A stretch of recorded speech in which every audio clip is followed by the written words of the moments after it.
Would you like an opinion on a financial matter you're dealing with? Whether it's about retirement, investments, taxes, or 401ks, Scott Hansen and Pat McClain would like to help you by answering your call. To join Allworth's Money Matters, call now at 833-99-WORTH. That's 833-99-WORTH. Welcome to Allworth's Money Matters. I'm Scott Hansen. I'm Pat McClain. Glad you are joining us this weekend as we talk about financial matters. Both myself and my co-hosts here, we are both financial advisors, certified financial planner, chartered financial consultant.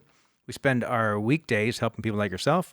We broadcast on the weekends, being your financial advisor on the air. And it's good being here. And obviously, it's been busy news week. Just a little. We're going to stick to the financial stuff, though, as just because there's yeah, I think everyone is probably a little inundated with the Afghanistan. I was like listening to, so we live in Northern California where we got a fire, so it's everything's all smoky outside. I get people reaching out, hey, is your home in danger? Like, it's a pretty big state, right? So, but there's that. There's Afghanistan. I mean, it's just like. Oh, and then the Gavin Newsom governor recall in the state of California. It's nonstop. So it's a busy news cycle. And it is in Northern California. We are in the Sacramento Valley. It is disgusting. Smoky.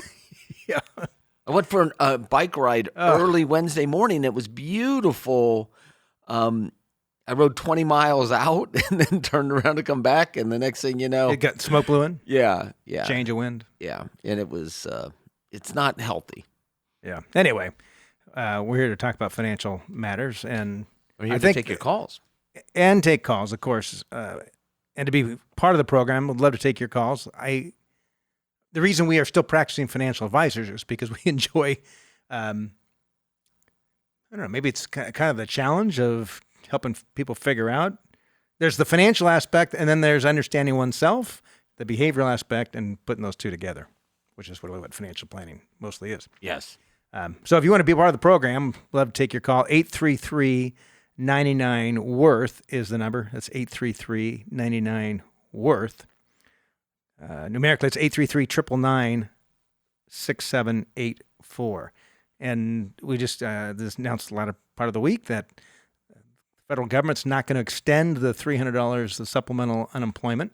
Good. So it'll be interesting to see if things. I go to usually if I go to a restaurant or something, I will thank the people for working, particularly like the hostess and some of those. Like, thank you for working. Oh, and as one guy said, he says a lot of my friends have just been working the system, milking it. Oh, I have a 20-year-old, and all his friends, and they are. They would otherwise be gainfully employed, but they lost their jobs during COVID. Many of them working on campuses and restaurants that were closed down. No, they're having a blast.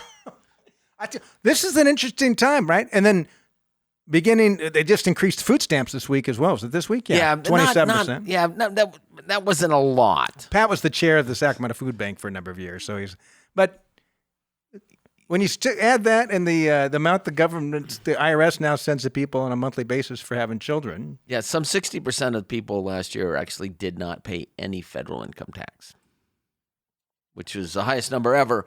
But that is if you paid income tax and then you got the money back, the net of it. And that was obviously will hopefully return back to a normalized 40% of the people won't pay. And when will that happen? Federal taxes, hopefully sometime soon. Because that's what that's the current conversation is. Let's have everyone pay their fair share. Is that? No, it's not. Well, I don't know what fair share means. Nobody does. It's thrown around a lot anyway. Yeah, fair share is a pretty broad topic. Fair share. Yeah, it's like my kids. What did you tell your kids when they were growing up when they say it's not fair? What would you say to them? Life's not fair. Get over it. Yeah. Fair. Of course, I still tell my kids that. Life's not fair. Too bad. Yeah, it's like move on, So here it goes. So it'll be interesting. It will most certainly be interesting. But I got to tell you, Scott, the markets finally the Feds come out and say they're going to slow down asset purchases. We talked about that a few weeks ago. They said it, and we saw a little. I don't know why they're waiting until they said they're going to sometime middle of next year.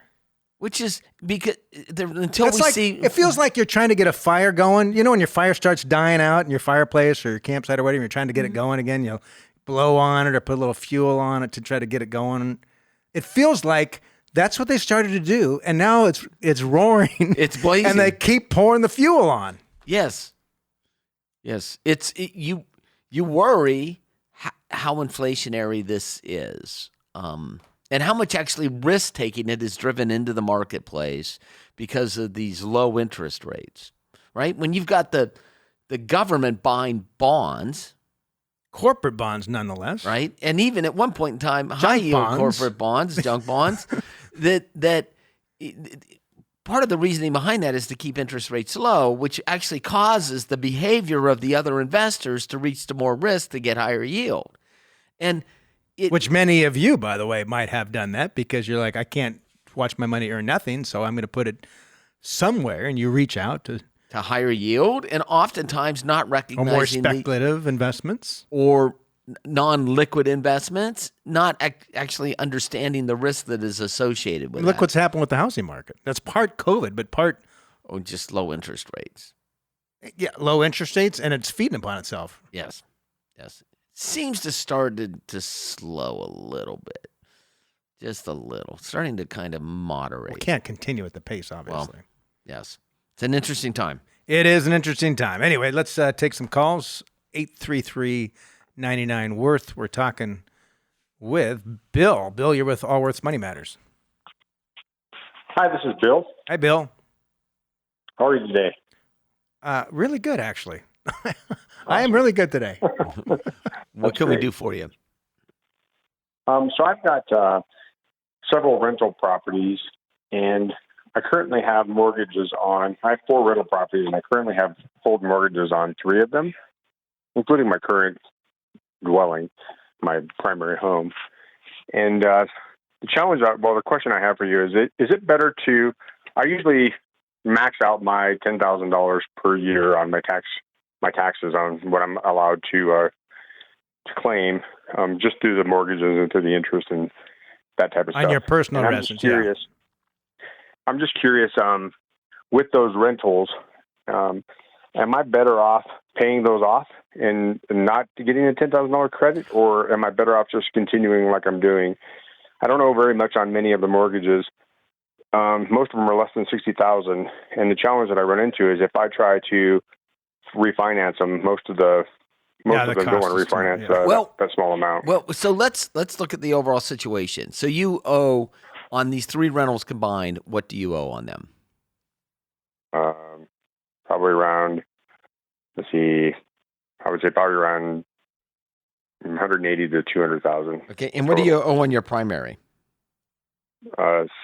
59,000. And what's the interest rate? All of them are right around 60,000. And what's the interest rate? Are they in the 2s and 3s? My primary residence is like 3.75, and then the rentals, because they're rental properties, usually around 4.25. Okay, and what's the value of your? And primary? They're all fixed rates. Yeah, they're all 30-year fixed. Yeah. And what's the value of your primary? About 5, right around 4.75, probably. Okay, and if you were going to pay these off, where would the money come from to pay them off? I've got I have stocks, about 1.1 million in stocks from my primary company I work with. Then I have a 401k. Well, my 401k is for retirement, and then I have savings. How much do you have in pay savings? Them off through probably right close to 500,000. In this the bank low interest savings? Yeah, it's the money market, Discover Bank. And what was the source of the $500,000? Obviously, just saving over time. I'm 54 and a half. I've just continued to pay myself first and save as much as I can. And my wife has a philosophy that if you goes into savings, you don't touch it. And what so is, that's kind of how which is both a good and bad philosophy. Right. What is it? Do you have, Yeah. right? And a side note, I was talking, my son called me last night debating if he should buy a new paraglider. He's into paragliding. He's an instructor now. He asked if it was a good investment. So, well, first of all, it's not an investment. We talked through that. And he'd saved up, I don't know, he's 23, saved up like 10 grand. And this would cost him like 6 grand to get one of these. And so we're talking through it. And I said to him, I have no worries about you financially, because I remember when he was a kid taking him to Toys R Us, he had a gift card.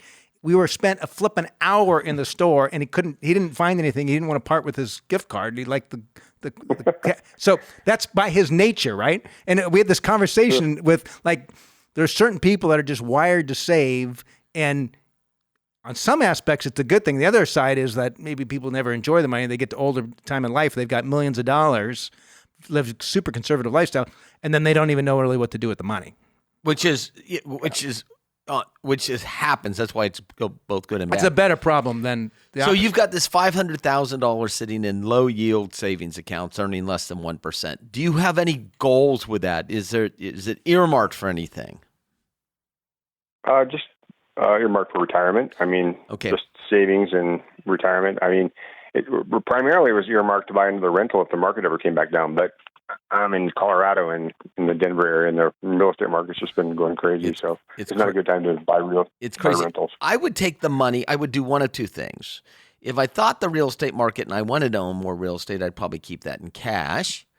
But in saying that, if I kept it in cash, I would refinance my primary mortgage on the house. I would take enough money out to pay off all of the rentals. Yeah, but then he's going to lose some of the deductibility of the interest because he's going to be maxed out on his the SALT thing. Understand, but it's 2%, and so even if you actually That's a measure, low rate. All right, I'm with you. Even if you measure that against that, you're still actually better off paying that. Quite frankly, I would. It's not going to make much difference over the next decade. It's not going to make much difference whether you pay this thing off or not. But the reality is, you're going backwards each year, each month. I mean, the loans are costing you about $9 grand a year to have those, and your savings is earning next to nothing, zero. So it's you're paying $9 grand for the privilege of having these mortgages. I would, if it were me, I would take the money out of savings and just write a check and pay all of them off and not worry about it. And then at some point in time when there's a downturn and you want to, now you're curious, you can always go out and take out some loans on the properties at that time. Yeah, or you're only using 200 of the 500. Yeah. My guess is that will build up pretty quickly, so that you won't be making mortgage payments anymore. You have more cash flow that you can choose to spend if you wanted to. Right. So I would, if I were you, tomorrow I'd take my checkbook out, figure out what the remaining balances were, truly, and pay them off. Because you're borrowing at 3 or 3+, and you're lending at less than 0.5%. Okay. One last thought. My wife, she believes that, so like we've already paid down 15 years on most of these properties, right? So now we're on where most of it's going to the principal instead of going to the bank, right? And so her thought is like, well, we have that in savings. I understand what you guys are saying, and that's kind of what I want to do, but convincing her otherwise is... So it's a simple interest mortgage. So you described an amortization table, which is 100% correct. But the reality is it's simple interest. You pay the interest on the outstanding balance. Period. That's the interest is on the outstanding balance. Right? So it's $9 grand this year, so $750 a month. So when they amortize a loan, they actually set it up on a payment where it naturally is more is going to go towards the interest than the principal. And as the principal slowly draws down, more the payment's going to stay the same, which means more is going to go to the principal. But it doesn't matter. It is a simple interest loan, which means tell your wife, here's how I would explain to my wife. Say, listen, I got this great deal. Here's what we're going to do. I have found someone that I'm going to lend $200,000 to, and they're going to pay us 0.5% interest. I'm going to lend them that money, and then we're going to borrow it back from them and pay them 3.5% interest. Same amount. Right? Because that's what you're doing. You're lending at 0.5 and you're borrowing at 3.5. No, that makes sense. It's as simple as that. And if she says, well, this is, and you say, okay, we can continue to do this, but we owe $200,000. That's $6,000 a year. If we owe $300,000, that's $9,000 a year that we're paying for the privilege of keeping the money in the bank. Well, he's got 200 grand at 4.25 and 60 grand at 3. That's 4.25. You're right. Sorry. You for the privilege of doing that, Scott was correct. It's actually a little more than that. I just did the numbers in my head, but we didn't know the exact amount. But that's really what it's costing you, because you're earning next to nothing on the money. It's costing you $8,000 to $9,000 a year to have the privilege. So if we want to look at 5 years out, what's going to yield you the highest net worth? It would be paying one of two things: either paying this off or increasing risk in your overall strategy by removing some money from the bank and investing in something that may or may not be worth more in the future. But this actually just increases your net worth, and it's simple and easy. I would do it in a second, in a minute. In fact, I've done it. You wouldn't do it if your wife was adamantly opposed to it. No, I would. No, because you said before on this program that you have a health savings account that, even though you know it's in your best interest to let it accumulate, your wife likes to use it to pay the medical bills. It's like, yeah, well, this is like 300 grand. It's like, what would I argue? All right. There's a bigger number here. Right? It's like okay. Right? What do you argue about? Like, she insists that we squeegee the inside of the shower door every time we use it. I don't squeegee. Well, look, I do. I argued, and I won that one. See? No squeegee for me. So, you choose your battle. Right? She likes to unplug the toaster for whatever reason, because I guess when she grew up, toasters burned down homes. I unplugged the toaster. Right? Look, we're married too, right? Well, so you choose your battles. I've been married for 35 years. You're going to choose your battles. But for $9,000, I'd fight pretty hard. Yeah. That's what I'd fight. Right, and Bill. if she wants, she can call the show herself, and we'll walk her through it, and then you can make it our fault. Yeah. Okay. Sounds right. great. Well, Hey, thank you, thanks. gentlemen. I appreciate it a lot. I appreciate Thank it. you, It's Bill. always best to blame a third party. That's what I do. Yeah, blame somebody. Well, how many times have you sat as a financial advisor with a couple, and they have two different opinions, and they say, well, what do you think? Yes. I'm like, well, I'll tell you. We'll talk about it, but I'm not going to necessarily side with one or To the point that I have sat in rooms where people were getting divorced, and they said, our attorneys told us that we should split up the property between us. Will you do it for me? And I sit in the room and actually cut it down and show them how it's done. That's when you can't get over the squeegee thing, and it leads to divorce, and then you're with the financial advisor talking about this. That's why squeegee. That's why he squeegees to avoid that. Keep my net worth high. Well, that reminds me of years ago. Pat was wanting to leave and move to Nevada, where there's no state income taxes. You laughed at me. I did, because your wife was. So her family's in the region, California, and it's like, you can go to Nevada and you'll save 13.3%, or you can. I mean, you can stay here, pay 13.3, or you move to Nevada and you lose 50%. That was it. Yeah. Someone asked me yesterday if I was considering moving out of state because of high taxes, and I said, I don't think so. Yeah. Anyway. Life is a series of compromises. Yeah, and if you can afford to pay the taxes and still live here, then Yes. Anyway. All right, let's talk with Terry. Terry, you're with Allworth's Money Matters. Yes. Hi, how are you today? Excellent. Good. I've got two questions, somewhat unrelated, one probably very simple to answer. First one is my son makes $75,000 a year.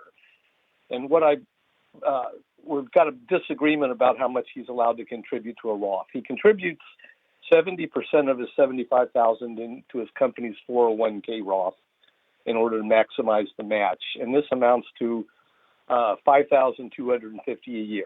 Mm-hmm. In addition to that, he takes automatic withdrawals from his checking account, from which he gets a paycheck every 2 weeks, and puts $230 into his Schwab Roth IRA. Every 2 weeks. And therefore, every 2 weeks. Okay. So therefore, annually, Mm-hmm. he's putting into his Roth annual Roth account $11,230, albeit one is a company 401k Yep. Roth plan. Yep. The others is personal. And I told him, I don't know that both of those contributions are allowable since They the are. total exceeds what one. So they are. Yes. They are. They're in two different camps based upon his income. First of all, you should be proud of him. How old is he? He's 24. Look at him. Look at him. How proud are you? Yeah, no, I'm happy that he's doing that. I just thought there was some sort of a restriction about $6,000 a year he was able to put into a Roth. No, there are restrictions on deductible IRAs, and then if his income exceeds, I don't know, it's 115 grand or something like now when you're single, then it starts phasing out. But he's right now and still in a window where he can contribute to both. And what he probably went through his mind was, I have less options in my company 401k, so I'm going to do the Roth there just to the point where I get the full match. I'm going to make my other contributions into a vehicle that I have more control over the future, which also gives him more flexibility. Exactly. If he wants to buy a house at some point in time and take the money out to use for house, IRAs are much more flexible on that than a 401k. And then the money from the Roth comes out, the deposits come out without taxes or penalties on it after 5 years. I think it's great. Okay, so he doesn't have to wait on his IRA Roth till he's 59 and a half? He can pull out his contributions prior to 59 and a half. Okay. Any earnings would be subject to a 10% penalty and taxes. So I have a question for you, Terry. I assume that he has a college education. He does. And what did he study? He's got a finance degree, and then he's got an MBA. He's a smart. Listen, he knows exactly what he's doing. Okay. Well, he contended, yes, he was allowable to do that, and I had just for some reason had it in my mind there was a there's all kinds. There are all kinds of crazy rules. So he wouldn't, if he wanted to contribute to a deductible IRA, he would be precluded from doing so because his employer offers a retirement plan, and his income is higher, whatever the number. It's a low number. His income is to the point where he couldn't take the deduction for an IRA, a deductible IRA. So he's doing it actually. And his income's low enough so that he's not at the point where he's no longer allowed to contribute to a Roth. So he's not only doing it good, he's doing it perfect. Okay. Well, he was trying to get a total of about 15% in a year, and so I'll let him know that he was right. Yeah. Yep. What's your other question for us? Second question, regarding the sale of rental property. I have a piece of property that I've had about 3 years, and I realize when I sell it, I have to pay the capital gains on the property, and also where I have to, somehow recapture, claim back as regular income the depreciation amount that I've claimed over the years, which is about $10,000 a year, about 3 or 4% of the home's original amount. And potentially, this could be over a number of years, a lot of income. I'm 66 years old now, and I'm trying to get a thought on, would you recommend selling that before I have to start taking my RMDs in 6 years as a tax saving strategy, or just kind of hang on to the house? Is it a good rental for you? It's a positive cash flow, not a great positive, but $300 or $400 a month. I've got about it's worth about $500. I paid $350 for it, and my loan is about $270 currently. Would you buy it again today? At $500? I probably not. And what would you do with the proceeds if you had them? Well, I would probably, if I could get the difference out, the $500 from the $250, say I owe on it, or the $270, I assume I would pay, or I guess it's the difference between the purchase price. I guess I'd pay the capital gains on it, as well as the amortization I've written off, which has been about $10,000 a year. So that'd be about $30,000, and then I would take the rest of that money and just invest it into equities into my brokerage account. Well, so there's a lot of moving parts here, and I mean, truly, you would really benefit from doing some financial planning where all these things are laid out, required minimum distributions. How's that going to impact you? I wouldn't let the RMDs drive the decision making. But the reality, with the way this is structured,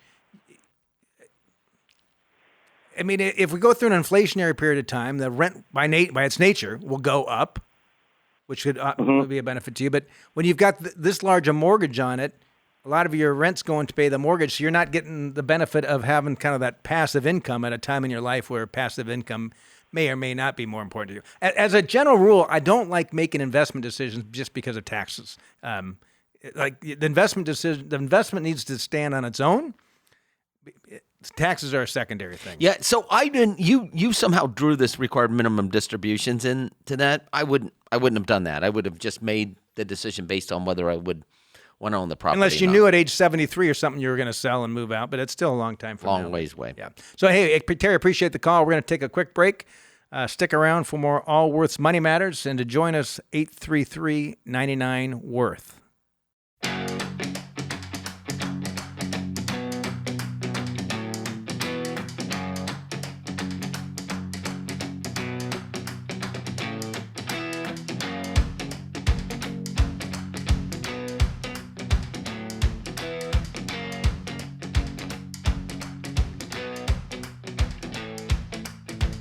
Can't get enough of Allworth's Money Matters? Visit allworthfinancial.com/radio to listen to the Money Matters podcast. Welcome back to Allworth's Money Matters. Scott Hansen, Pat McClain. talking about financial matters, and when people get to the point where they've got some financial security in their life and Comfortable. I don't know what that means. Most of us are pretty comfortable in this nation compared to a lot of the world. Yes. I always worry about money. I do too. It's just this underlying, ironic. Which is, we have lots of advisors, and some of the advisors say, I worry about my clients a lot. And I say, well, like, are you helping? Oh, yeah, we're helping give them good advice, but I still worry about them. And I'm like, you'll never get away from that. That's what makes you a good advisor, is that you have compassion for the clients, that you've got an underlying current of worriness, especially about some particular clients, not all your clients, but some particular clients. Yeah, I was traveling this last week, visiting a couple of offices and talking to the advisor, and she shared with me that the worst part about her job is relaying the bad news to people. They can't retire. They can't afford to retire. They can't afford the vacation home. They can't afford this. They got to cut back on their monthly income. But she says to me, I believe it's my responsibility to be honest and straightforward with them and not just try to sugarcoat things. Yes. So absolutely. I mean, can you imagine if you had a doctor like, oh, crap, this guy's got cancer. I don't want to mention that. So he's such a nice guy. Like, yeah. I mean, I had a situation years ago, and then we'll get to your calls if you want to join the show, 833-99-WORTH. I had a situation years ago. I remember this. There's still clients, been clients for 25 plus years. He said he wanted to buy this big, huge motorhome, massive. And I said, you really can't afford this. I said, your portfolio isn't designed to generate the 15 to 20% if you take all this money out that you're going to need to live on. And he said to me, well, Pat, we have faith in you that you'll be able to make that happen. I've heard the same sort of thing before. And I trust that you can do. Like, no. I mean, yeah, and I said, well, I just told you. Did they get the motorhome? Yes. Okay. Yeah. But they, not immediately, a couple years later, they changed their lifestyle some. They ended up changing their lifestyle some because they ended up selling the motorhome a few years later because over the long term it wasn't going to work. Anything will work for a year or two, right? You can cover over, even bad marriages sometimes last a couple years. I don't know if that's terrible. The best. No, that's not a good analogy. Best analogy. Well, considering you're still on your first, that's what I got a buddy of mine who's on his fourth marriage, and we were together, and he was. I had another friend he's got an issue within his marriage, and he started talking to him about you should do this and that. And he turns to my buddy, he's like, "Excuse me, but I'm not going to take marriage advice from a guy that's on his fourth marriage." And I did say, well, he's got a lot of practice at it. Oh, I know. He's cumulative. He may be married longer than anyone. Yeah, but I don't know if that's necessarily the objective for most. No, I don't think so. Anyway, let's get to financial matters, things we know a little bit more about than Then marriage counseling? I know nothing. I'm not going to try to be someone's marriage counselor. All right, let's talk to John in Northern California. John, you're with Allworth's Money Matters. Yes, good afternoon, Pat and Scott. Good afternoon, and thank you for taking my call. Thank you. So my inquiry to you is if I should believe the results of 2 online financial calculators that I used from Schwab and Fidelity, which gave me results on whether to proceed or not with the Roth conversion. Okay. So now, very with these simply, financial calculators, did you enter every asset that you have, every income you've got, etc.? Correct. I answered all of their questions. Okay. So they asked in regards to non-Roth IRAs, non-deductible contributions, filing status, tax rates, et cetera, et cetera. And so very briefly, I'm 62 years old. My wife is 66. We're both retired, and we do not expect to need funds from RMDs as we reach 72. And both calculators provides the same directional results that we should not convert to Roth, and that's why I'm calling to validate that with you. Oh, and so what is the IRA balance? Okay, so because we're different ages, then the RMDs are due at different times for us. So for simplicity, I'll just use my portfolio since it's double my wife's, and the results were the same anyway, okay? Okay.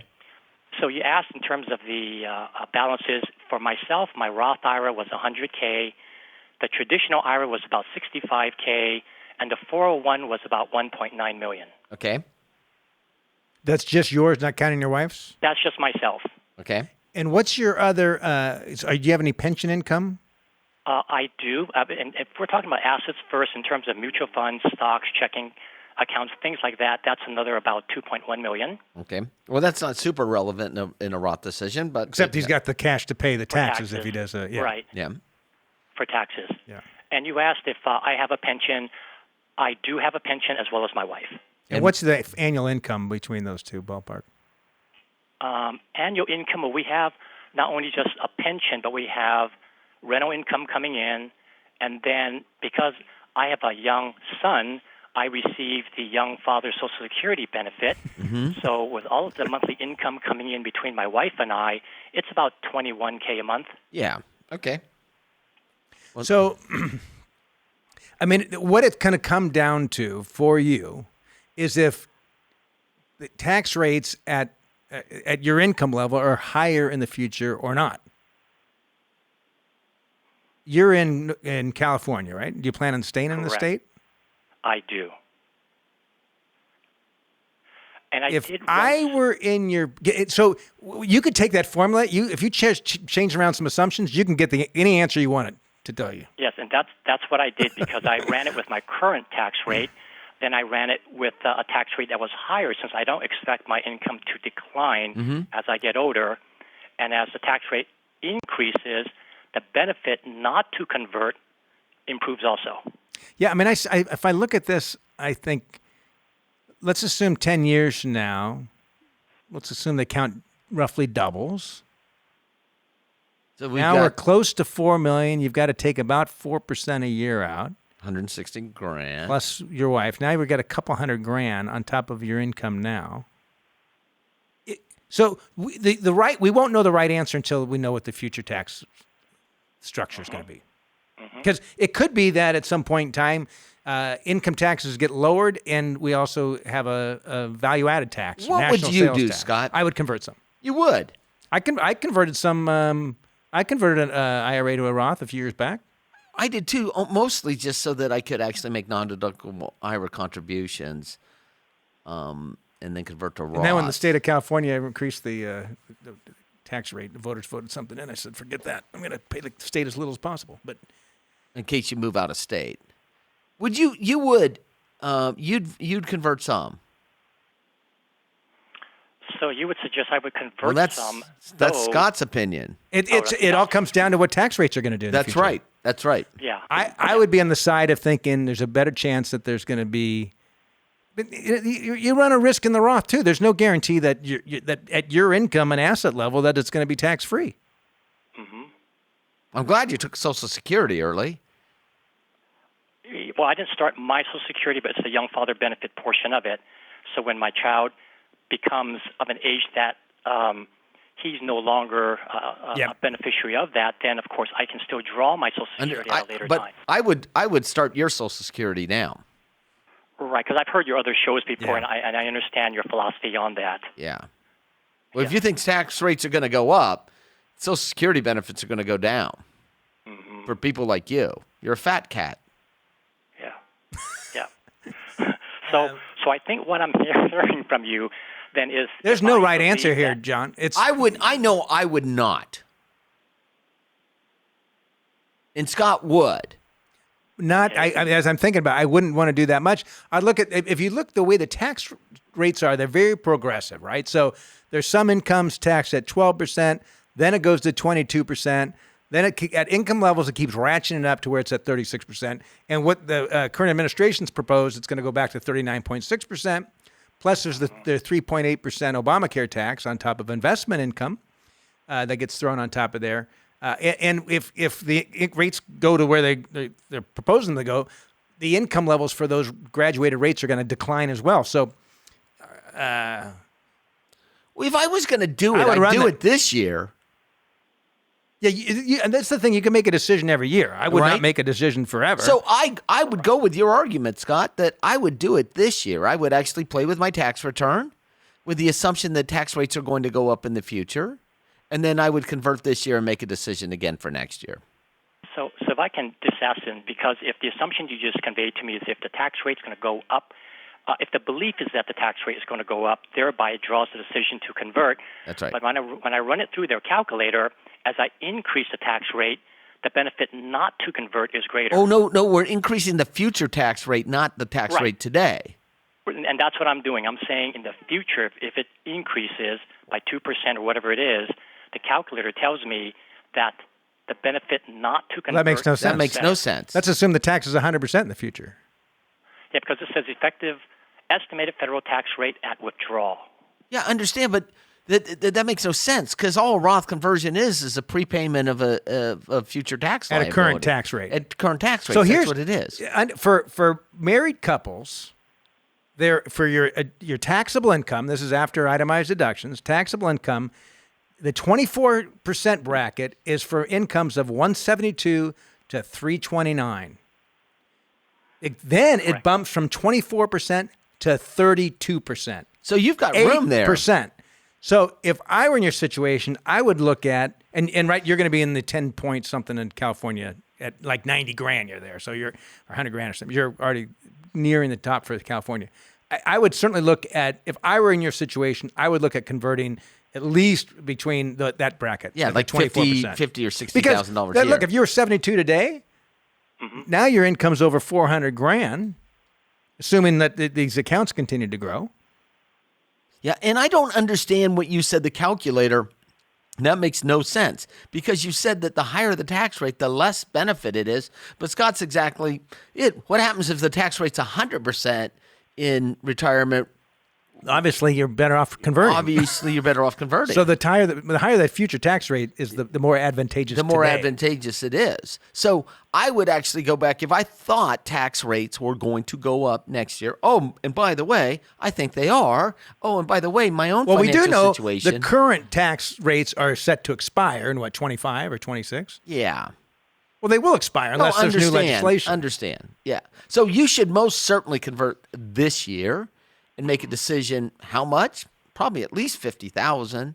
Then you decide. And you how much more. either sit down with a good financial advisor, a good tax professional, or if you do your tax yourself, use that tax form and do some what if assumptions and look at where those brackets, where it jumps from 24% to 32%. And then if I were you, I'd start Social Security. That's an opinion, obviously. Yeah. Which is what you called for. Right. Yeah, and then you'll do what you want to do, which is your life and your money. All right. Yeah. All right. All right. And I can do so. I can play in TurboTax a little bit. Let's see where it brings me then. That's right.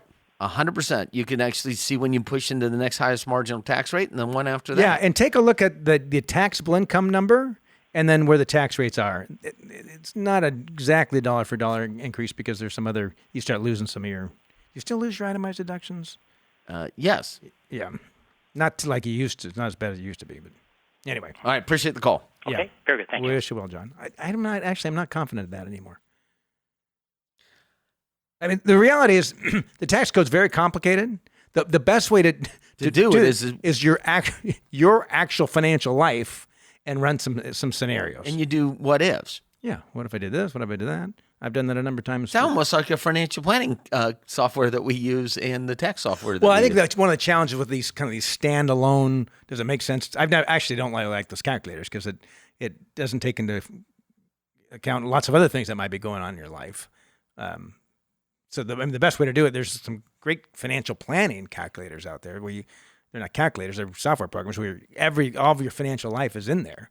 And you can play what if scenarios. Yeah. That's what we do with our clients. It's interactive. 100%. You do what ifs. I mean, you got to do that any sort of plan. Like, what kind of return are you going to have in the future? Well, nobody knows. So what happens if I have... What happens if I retire and there's a bear market the next week? What then? What happens? So you can do all these different really the goal is to have the highest probability, the highest degree of confidence. And so this last caller, He's going to be fine either way. Correct. He's just trying to maximize.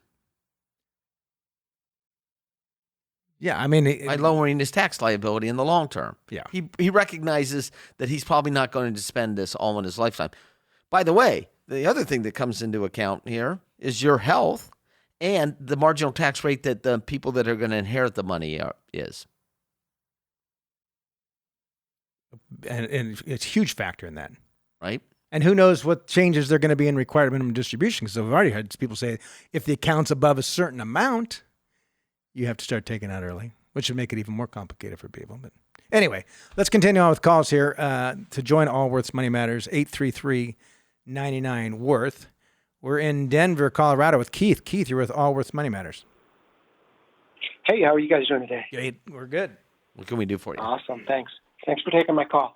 I've got a question surrounding, and I'm trying to make some decisions on how to pick a financial advisor. And I realize I'm calling a financial advisor, but my scenario is I'm 61 and a half, starting to think about retirement, so I'm probably in that 5-year window.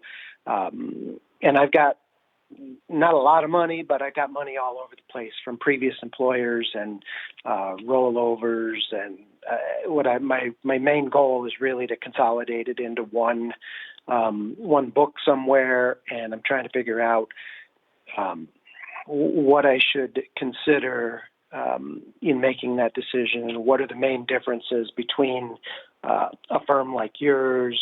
I don't know if I can mention other firms by name. Sure. Okay, most of my money is with Fidelity right now in a portfolio advisory services, which is an IRA where I merged a bunch of previous 401ks into it. That's got about $460,000-ish. And then I've got money with Vanguard, and I'm talking to them about putting money into them because that's my current 401k, Roth. I'm contemplating your firm for sure. I'm contemplating Fisher Investments, and I'm just trying to figure out the differences as I talk to all these people. So, they all sell their own service, right? Okay, that's right. So everyone's the best, right? Yeah. And what you're looking for is the best fit, not necessarily for me. For Yeah. you. For you, Correct. 100%. Correct. So what you described is you described 4 different firms with 2 of them have very, very similar models, which is Fidelity and Vanguard, which is they are asset managers, right? So you give them the money and they manage the asset. Although both those large firms have a variety of other services that they'll sometimes try to sell. Like they all have teams of financial advisors that you can work with. It's typically via the phone and kind of in a call center type thing or something. And you might have a good advisor at those. I'm not here to knock those. One of the challenges with firms that they oftentimes there's a compensation for steering a client to one sort of product or service over the other. I think probably less so at Vanguard, and so I'm not here to. But they're gonna recommend Vanguard product at Vanguard. Well, 100%, yes, of Right? course they will. And Fidelity, And the funny thing about our business, we're all frenemies. So we use Fidelity to custody a lot of our client assets. We have billions of dollars custodied at Fidelity. We have billions of dollars with, I don't know actually with the number with Vanguard, but we use Vanguard quite a bit. In fact, in one of our offices, you have to walk by an Allworth office to get to a Charles Schwab office or a Fidelity office, right? But we're all kind of frenemies because we compete. Right. We compete in the morning and our partners in the afternoon. But I think the difference, I think the question you should be asking yourself is do you want the ongoing guidance and support of a financial planner, or are you confident doing that and you just want money management? And if it's just money management, then do you want any sort of ongoing advice with that, or you want to pick things yourself? Right. For my particular situation, I'm definitely looking for advice. I'm not hearing a lot of tax strategies through either of those firms. That's right. And, just as your previous caller, obviously, that's something that you. And so, I mean, then there's the independent firms like what's called a registered investment advisory firm, which is what Allworth is, and there's a lot of other great firms out there. As a matter of fact, the industry's been going through a shift the last 20 or so years to more independent. There are more advisors now that are with independent firms than with the big old captive Wall Street firms. So we're seeing a movement, and with a registered investment advisory firm, there's a fiduciary obligation, a legal obligation to put a client's interest ahead of the business's interest or the advisor's interest. And then, so like firms like ours, our advisors, we do financial planning. So our advisors are certified financial planners for the most part, or chartered financial consultants, or a couple other designations similar. But we're very much financial planning focused. We believe most of the value that we're going to bring is through the planning, through the tax planning. Just like the previous call on should we convert to the Roth, it's helping people think through all those scenarios. And then it's the ongoing guidance when life happens, when the markets fall apart. I mean, I could tell you like last April in the early days of the pandemic, we had a period of time where we said no new clients. Let's focus 100% on our existing clients. And we had podcasts, we had videos, we had webinars, we had like almost like every other day we were just ongoing with our clients and different emails. And But Scott, so that's that ongoing guidance and support you'll get from a financial planner. So from a financial planner. So if it was you, what you want to shop for is financial planner that does asset management as well. And maybe if they have tax internally. And if they have tax internally, that's even more helpful, or they at least can have you interact with a tax strategist or themselves interact with a tax strategist on your behalf. So what you named is basically 3 asset management firms that primarily manage assets and do a little bit of financial planning on the side. That's right. That's probably a good way to put it. Right. What you want is a financial planning firm that not only does financial planning, which is full service financial planning, then we recommend a will or a trust, or do you tax strategies. Look at the estate planning. And the estate planning, the whole bit wrapped into one. And there are many of those, especially you're in the Denver area. There are many of those. You probably want to look for a firm that has at least 5, 6, 10 advisors so that they're of decent size.